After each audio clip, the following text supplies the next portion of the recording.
Bonjour à tous pour ce petit tuto.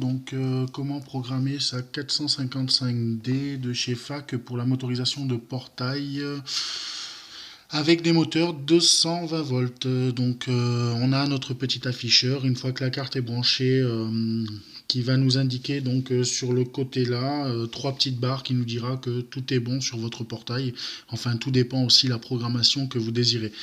Donc en dessous de cet afficheur, on a le F, le moins et le plus qui servent donc à la navigation dans les programmes et le réglage donc de votre carte.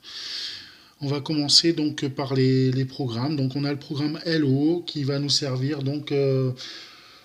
c'est la logique de fonctionnement qui va servir à choisir si on veut notre portail en automatique, si on le veut en pas à pas, si on le veut en semi-automatique, si on le veut en homme mort. Enfin, c'est plusieurs programmations possibles. Il y en a 8 à l'intérieur. Donc là, par exemple, je suis dedans. Je peux, grâce à mes plus et moins, aller chercher la programmation que j'ai besoin. Donc moi, je la veux en automatique, donc A. Je vais donc aller sur le programme suivant. Donc le programme suivant, c'est le PA, c'est le temps de pause. Le temps de pause, c'est en automatique, voilà. Donc j'ouvre mon portail, il va rester ouvert.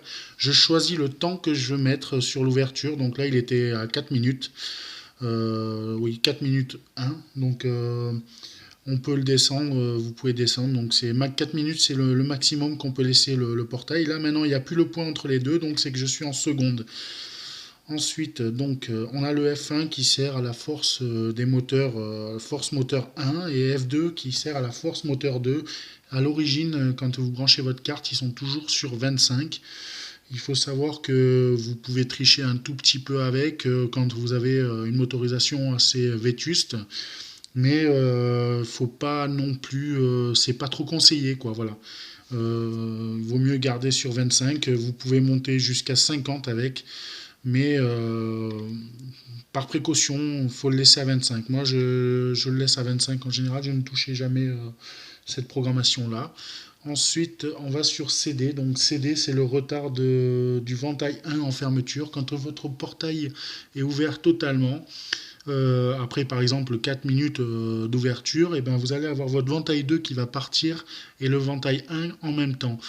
Grâce à cette programmation ici, on peut programmer un temps pour mettre un espace entre les deux vantaux quand ils vont s'ouvrir. C'est-à-dire qu'on va avoir le 2 qui va partir, et là par exemple, je veux que 8 secondes après le départ du ventail 2, je veux que le ventail 1 parte lui aussi à la fermeture. Ça sert à décaler les vantaux.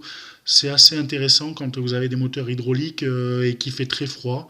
Ça permet aussi à ce que les deux vantaux, il n'y ait pas le 1 qui passe devant le 2 à la fermeture, quoi, et qui vous bloque le portail. Ensuite, on a le TL. Le TL, c'est ce qui sert à faire votre programmation, vos fins de course de portail. On a la programmation simple ou la programmation complète. Là, je ne peux pas vous la faire parce que j'ai rien de branché sur ma carte. J'ai même pas mis mon récepteur sur le côté. Euh, mais je ferai un petit tuto pour vous expliquer comment faire. C'est très simple et très basique. Et ensuite, donc, je veux sortir, j'appuie sur là, je reste sur le F, et là, in m'indique que je suis dehors, et normalement, mes trois petites lettres reviennent sur le côté. Bon, moi, comme je vous ai dit, c'est pas branché, donc ça peut pas marcher.